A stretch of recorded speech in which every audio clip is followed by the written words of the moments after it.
Alright, folks, here's a video doing Black History series, and this is from the Black Journals. The other videos called Biggest Lies Told About Black People in History, and I'm gonna call this is anti-black racism.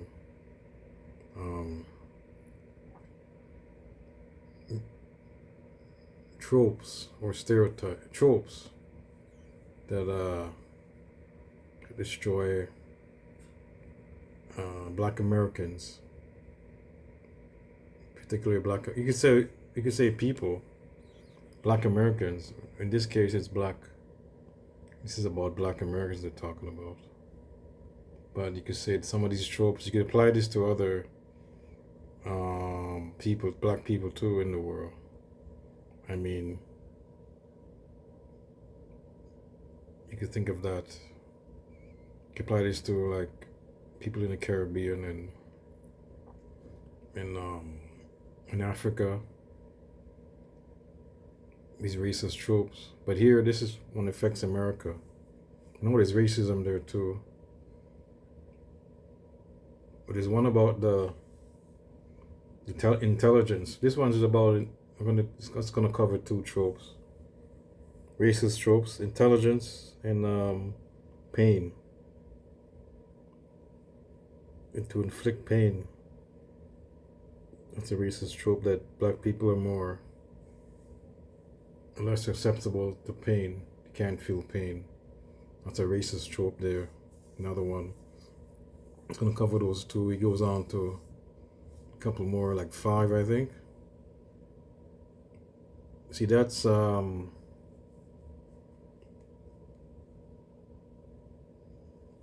will cover just dealing with Black Americans, but they talked about Jim Crow, and that's in the other talking about the criminal justice system and Jim Crow. I'm not gonna go that far. But the main point is in intelligence and in the medical system. That applies to the whole Black diaspora. I mean, so they're not just Black Americans. So I'm just gonna focus on those two things right now. So this won't be a lot longer video. Here you go, folks.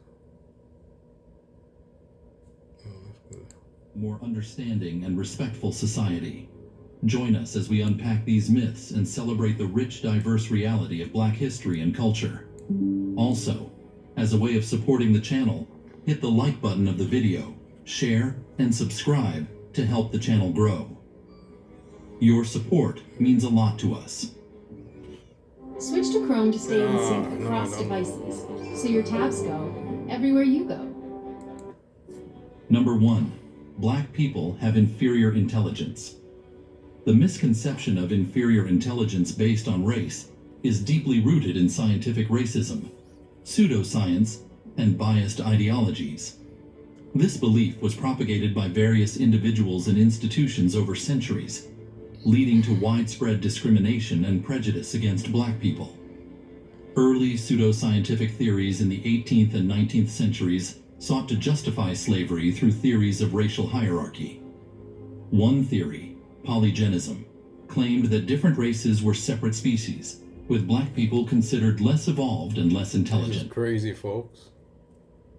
I mean, see, comparing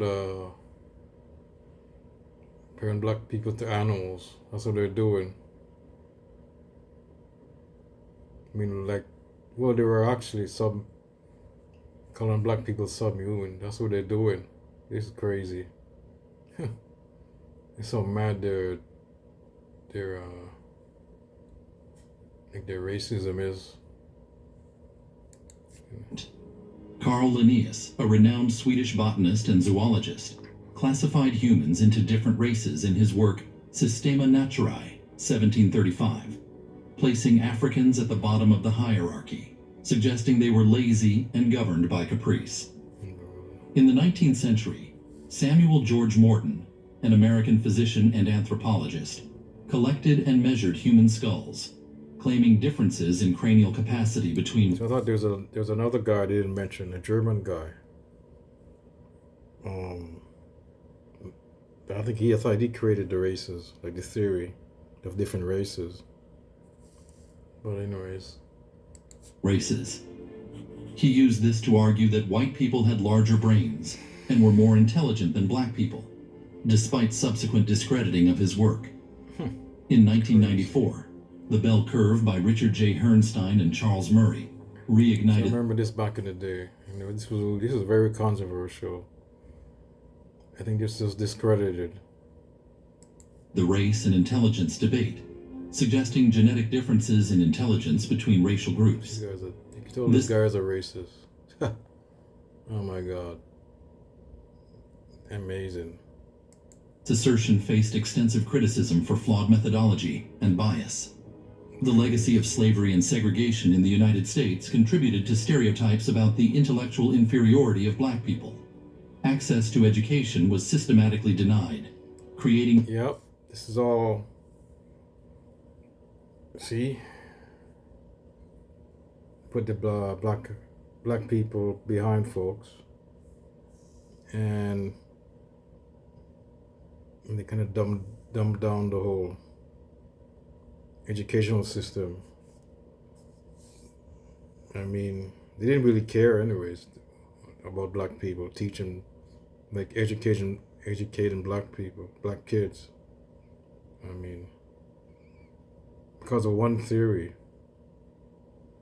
well, a whole bunch of theories. I mean, it's amazing. It's terrible. I mean, this is white supremacy, folks. Definitely white supremacy. Definitely, folks. Systematic. It's a system. Doesn't mean every white people is racist. It just means a system. I mean, this is what prime example. Based off of bad science stereotype. Based off just hatred, or it's more than hatred, actually. Anyways. Disparities that persisted for generations. Debunking this misconception involves recognizing that intelligence is complex, influenced by genetics, environment, and access to quality education. Black individuals have excelled in various fields despite systemic barriers, with figures like W.E.B. Du Bois, Maya Angelou, and Martin Luther King Jr. demonstrating exceptional intelligence. Modern scientific consensus rejects inherent racial differences in intelligence, focusing on socioeconomic factors, cultural biases, and social determinants.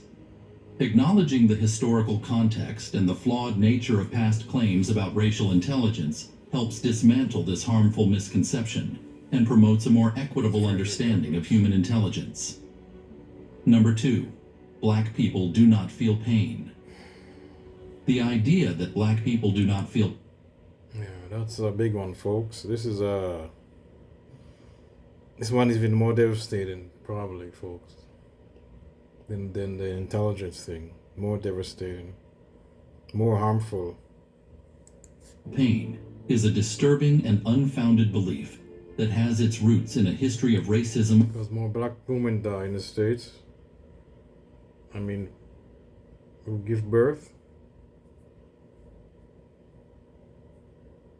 And more of them die on average than white women who have difficult pregnancies, and they end up dying.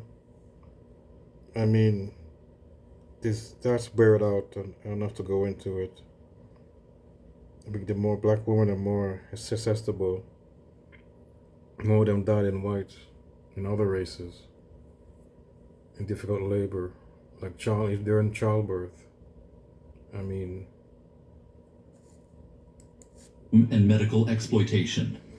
This harmful notion emerged in the context of slavery and continued to influence medical practices for centuries. During the era of slavery in the United States, Black individuals were often subjected to brutal medical experiments without anesthesia, as it was falsely believed that they had a higher pain tolerance or were immune to pain. Dr. James Marion Sims, considered the father of modern gynecology, conducted numerous surgical experiments on enslaved Black women without anesthesia. His actions exemplified the racist beliefs that underpinned medical practices of the time. The misconception that oh my God.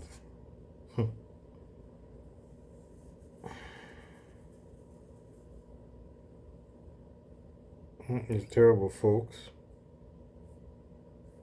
That's terrible. Wow. These guys are devils.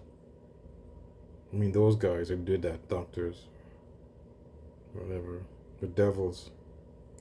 Black people felt less pain persisted beyond the abolition of slavery, influencing medical education and practice.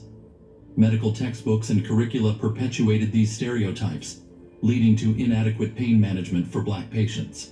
Yep. Physicians were sometimes reluctant to prescribe pain medication or provide proper anesthesia during surgical procedures for Black individuals, contributing to their suffering. With DoorDash, dash that delicious whenever a craving hits. Dash that late night burger and that lunchtime lox. Dash that post-workout protein and that poke bowl. Taste of the Tropics is on now. Get 30% off orders of $20 or more. DoorDash.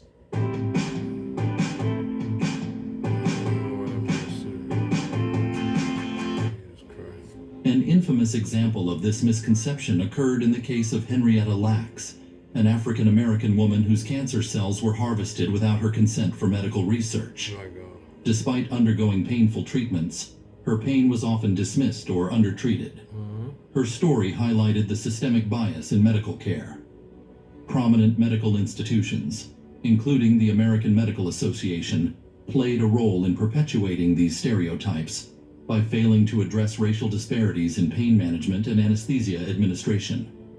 It was only in recent decades that medical organizations began acknowledging these disparities and advocating for equitable treatment. Debunking this harmful misconception requires a concerted effort within the medical community to confront and rectify the historical and ongoing disparities in pain management. It is essential to recognize that all individuals, regardless of their race, experience pain and deserve equal access to appropriate medical care and anesthesia. Addressing these biases and ensuring culturally competent care are crucial steps toward rectifying this deeply entrenched misconception in the field of medicine. Number 3, Black people are Okay, folks. That's all I'm going to show for now. Well, maybe I might show maybe I won't show it. But anyways, that's I want to show those few anti-Black racism tropes. They're terrible. And they're gonna go on to say the prison system and enslavement and